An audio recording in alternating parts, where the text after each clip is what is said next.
Selamat pagi pemirsa, Anda kembali bersama kami di Metro Pagi Prime Time, program berita terpercaya yang mengawali hari Anda dengan informasi yang paling aktual.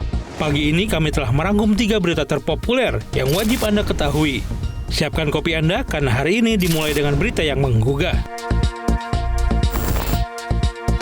Informasi pertama, pemerintah Kota Depok Selasa malam mulai menggelar kegiatan patroli malam untuk meningkatkan kedisiplinan khususnya bagi para pelajar yang masih berkeliaran di malam hari di atas jam 9 malam.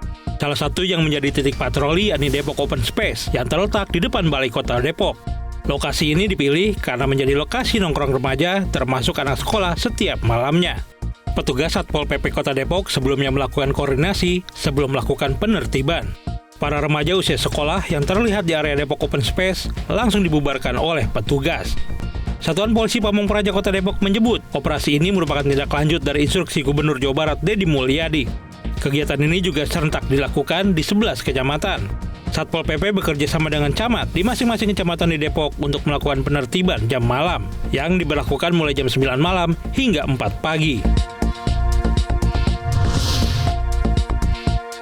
Informasi kedua, usai Menteri Keuangan Sri Mulyani mengumumkan pembatalan diskon tarif listrik, Menteri SDM Bahlil Lahadalia mengaku tidak dilibatkan dalam pembahasan kebijakan tersebut. Bahlil mengaku tidak mengetahui alasan pembatalan diskon itu karena mengaku tidak dilibatkan dalam pembahasan kebijakan.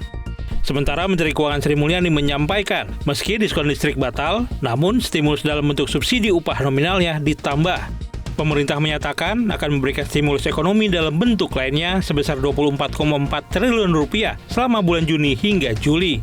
Mulai dari diskon transportasi, diskon tarif tol, penebalan bantuan sosial dan pemberian bantuan pangan, serta bantuan subsidi upah bagi pekerja dengan gaji di bawah UMP dan guru honorer.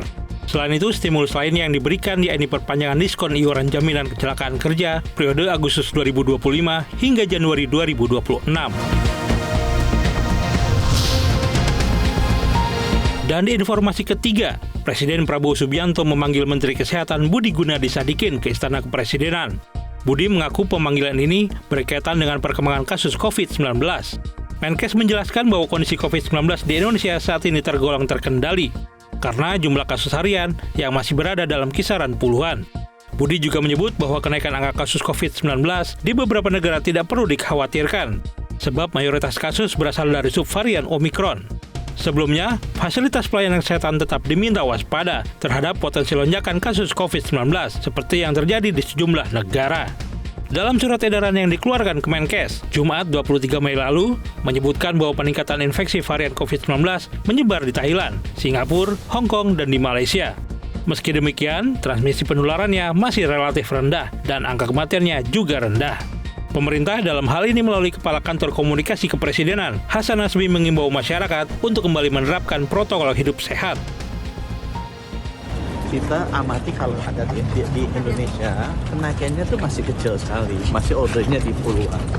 Nah itu sudah kita terlihat di beberapa pusat-pusat surveillance, ada beberapa yang kita kasih. Terusnya, memang di luar negeri naik, tapi itu variannya subvarian dari Omikron yang big. Jadi itu sama dengan subvarian kita lihat yang di N1. Jadi harusnya nggak usah khawatir. Demikian rangkuman berita pagi ini di Metro Pagi Prime Time. Tetaplah bersama kami untuk informasi terkini sepanjang hari. Karena dunia terus bergerak dan kami ada di sini untuk memastikan Anda tetap terdepan. Jelajahi cara baru mendapatkan informasi. Download Metro TV Extend sekarang.